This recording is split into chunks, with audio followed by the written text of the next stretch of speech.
நம்முடைய சோதனைகளுக்கும் முற்றுப்புள்ளி தரக்கூடிய சூரா. வாழ்க்கையில் செல்வத்தையும் வாழ்க்கையில் பரக்கத்தையும் வாழ்க்கையில் எல்லா நிலைமைகளில் இருக்கக்கூடிய கஷ்டங்களையும் நீக்கி வாழ்வில் பரக்கத்துடைய வாழ்வை, கஷ்டமில்லாத வாழ்வை, செல்வத்துடைய வாழ்வை, சந்தோஷத்துடைய வாழ்வை, நிம்மதியுடைய வாழ்வை திறக்கக்கூடிய மிக முக்கியமான மிக அற்புதமான ஒரு சூரா. இந்த சூராவுடைய பேர் இஹ்லாஸ், சூரத்துல் இஹ்லாஸ். இந்த சூரா ஒரு 3-4 ஆயத்துக்களை கொண்டது, சிறிய 4 ஆயத்துக்களை கொண்டது.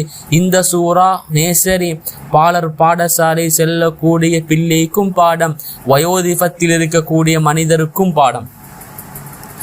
சூரா குல் ஹுவல்லாஹு அஹத் அல்லாஹு ஸமத் லம் யலித் வலம் யூலத் வலம் யகுல் லஹு குஃபுவன் அஹத். அல்லாஹு ஸமத், அல்லாஹ் தேவையற்றவன், அல்லாஹ் ஒருவன், அவன் பெறல்ல பெறப்படவும் இல்லை, அவனுக்கு நிகராக வலம் யகுல் லஹு குஃபுவன் அஹத், அவனுக்கு நிகராக யாரும் எவரும் எந்த ஒன்றும் கிடையாது.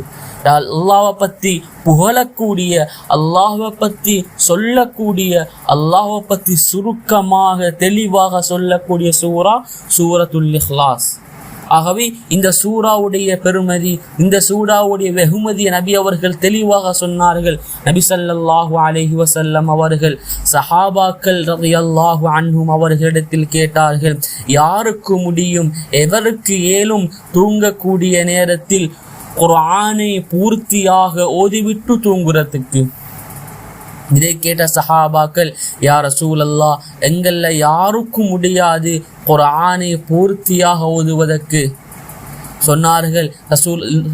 நபி ஸல்லல்லாஹு அலைஹி வஸல்லம் அவர்கள், எவர் சூரத்துல் இஹ்லாஸை 3 தடவை தூங்கக்கூடிய நேரத்தில் ஓதுவாரோ நிச்சயமாக அவர் குர்ஆனை பூர்த்தியாக ஓதின கூலியை அல்லாஹ் கொடுப்பான்.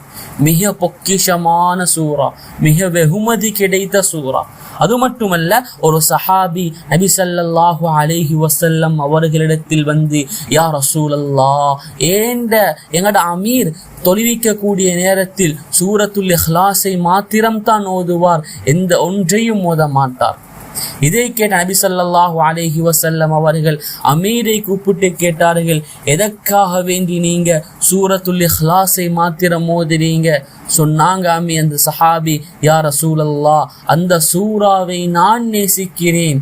சொன்னார்கள் நபி அவர்கள், நீங்க அதற்காக வேண்டியே ஓதினீங்கண்டா, அந்த சூராவை நேசித்தே நீங்க ஓதினீங்கண்டா, நிச்சயமாக அல்லாஹுவும் உங்களை நேசம் கொள்கின்றான், அல்லாஹுவும் உங்களை அன்பு கொள்கின்றான், அல்லாஹுவும் உங்களோடு இருக்கின்றான் என்று நபி ஸல்லல்லாஹு அலைஹி வஸல்லம் அவர்கள் சொன்னார்கள். ஆகவே அல்லாஹுடைய நெருக்கம், அல்லாஹுடைய அன்பு, அல்லாஹுடைய பாசம், குர்ஆனை பூர்த்தியாக ஓதின கூலி, அனைத்தையும் ஒன்று சேர்க்கக்கூடிய சூரா சூரத்துல் இஹ்லாஸ். அன்பிற்குரிய அல்லாஹ்வின் நல்லடியார்களே, அன்பு சகோதரர்களே, அது மட்டுமல்ல, நம்முடைய தேவைகளை இந்த சூறாவை ஓதிவிட்டு எவ்வாறு கேட்பது? ஒரு இடத்தில் உட்கார்ந்து அல்லாஹ்விடத்தில் துஆ செய்ததற்கு பின்னால் சூரத்துல் இஹ்லாஸ் கிட்டத்தட்ட ஒரு அவருக்குள்ள 1002 தடவை ஓதேலும். நான் ஒரு கணக்கீட்டை சொல்றேன், ஒரு அவர் டைமுடைய கணக்கீட்டை சொல்றேன். ஆனா நம்முடைய தேவைகள் எல்லாம் சொல்லிவிட்டு ஒரு இடத்தில் உட்கார்ந்து 1002 தடவை இந்த சூறாவை ஓத வேண்டும். அதற்கு பின்னால் நம்முடைய தேவைகளை சொல்ல வேண்டும். அதே போன்று 12 தடவை ஸலவாத் சொல்ல வேண்டும். 1002 தடவை சூறாவை ஓதினோம் என்றால் கிட்டத்தட்ட கணக்கீடின்படி 334 தடவை குர்ஆன் ஓதின கூலி. பெரியவர்களே, மிகப்பெரிய கூலி. எவ்வளோ? 334 தடவை குர்ஆன் ஓதின கூலி என்றா எவ்வளவு பெரிய சூறா. ஆகவே 34 தடவை குர்ஆனை ஓதிவிட்டு நம்முடைய தேவைகளை சொன்னா அல்லாஹ் நிச்சயமாக ஏற்றுக்கொள்வான். குர்ஆனை பூர்த்தியாக குர்ஆனுக்கு ஓதினதுக்கு பின்னால் யார் தம்முடைய தேவைகளை சொல்வாரோ நிச்சயமாக அல்லாஹ் அவருடைய தேவைகளை ஏற்றுக்கொள்வான். ஆகவே அதே போன்று 334 தடவை 102 தடவை இந்த சூறாவை ஓதிவிட்டு 12 தடவை ஸலவாத் ஓதிட்டு நம்முடைய தேவைகளை நாம் சொல்வோம் என்றால் நிச்சயமாக அல்லாஹ் எல்லா தேவைகளையும் பூர்த்தி செய்வான். செல்வத்துடைய வாசலை அல்லாஹ் திறந்து தருவான், ரிஸ்குடைய வாசலை அல்லாஹ் திறந்து தருவான், பரக்கத்துடைய வாசலை அல்லாஹ் திறந்து தருவான். நிச்சயமாக சந்தோஷமான வாழ்க்கையை அல்லாஹ் தருவான். அது மட்டுமல்ல, நபி முஹம்மது ஸல்லல்லாஹு அலைஹி வஸல்லம் அவர்கள் ஒரு தடவை சொன்னார்கள், யார் குல் ஹுவல்லாஹு அஹத் சூராவை 10 முறை ஓதுவாரோ நிச்சயமாக அல்லாஹ் அவர்களுக்கு சுவர்க்கத்தில் ஒரு மாளிகையை கட்டுவான். கேட்டார்கள் உமர் ரலியல்லாஹு அன்ஹு, யா ரசூலல்லாஹ் 10 தடவைக்கு மேல் ஓதினா எந்த அளவுக்கு நீங்க ஓதுறீங்களோ அந்த அளவுக்கு அல்லாஹ் மாளிகைகளை கட்டுவான். மிக பொக்கிஷமான சூரா, மிக முக்கியமான சூரா. நபியர்கள் எடுத்து காட்டினார்கள், மிக முக்கியமான சூரா. மாளிகை கட்டப்படுது என்ற சுவர்க்கத்தில் எவ்வளவு பெரிய சூரா பெரியவர்களே. திருமீதியில் வரக்கூடிய ஹதீஸ் ஒக்கமா கால அலைஹிஸ்ஸலாத்து வஸலாம்.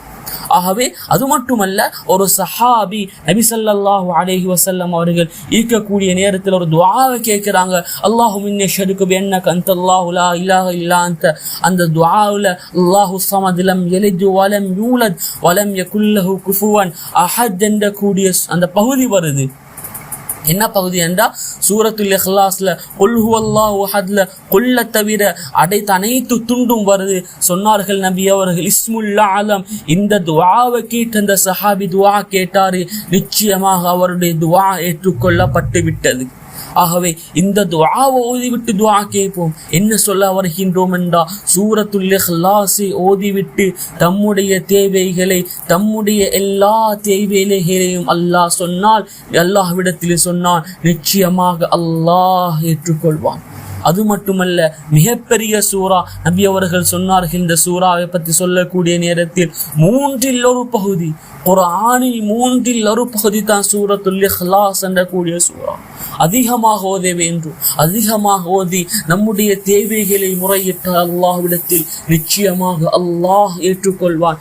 ஆகவே அது மட்டுமல்லாமல் நம்முடைய வாழ்க்கையில சுன்னத்தான இபாதத்துகளை கண்டுபிடிக்கிறது, ஸலவாத் சொல்றது, திக்ர் செய்வது, ஔராதுகளை ஓடுறது, காலை மாலை சதகாக்கள் ஜகாத்துகள் செய்கிறது, நல்ல விஷயங்களை ஈடுபட்டோம்னா நம்முடைய வாழ்க்கையில் அல்லாஹ் நிம்மதியான, சந்தோஷமான, இன்பகரமான, மகிழ்ச்சியான வாழ்க்கையை அல்லாஹ் தருவான். ஆகவே அன்புக்குரிய அல்லாஹ்வின் நல்லடியார்களே, இந்த சூரத்துல் இக்லாஸை மனனமிடுவோம். பாடம் இல்லாதவர்கள் மனனமிட்டு ஓதி அல்லாஹ்விடத்தில் அன்பை அடைந்து எம்முடைய தேவைகளை அல்லாஹ்விடத்தில் சொல்லி பெறக்கூடிய நேரடி உதவிகளை அடையக்கூடிய பாக்கியத்தை நம் அனைவர்களுக்கும் அல்லாஹ்க்கு சுப்ஹானஹு வ தஆலா நசீபாக்குவானாக. என்னென்ன விஷயங்கள் கேட்டோமோ இந்த வாழ்க்கையை நம்முடைய வாழ்க்கையில் வருவதற்கு நம் அனைவர்களுக்கும் அல்லாஹ் கபூல் செய்வானாக. ஆமீன் ஆமீன் யா ரப்பல் ஆலமீன்.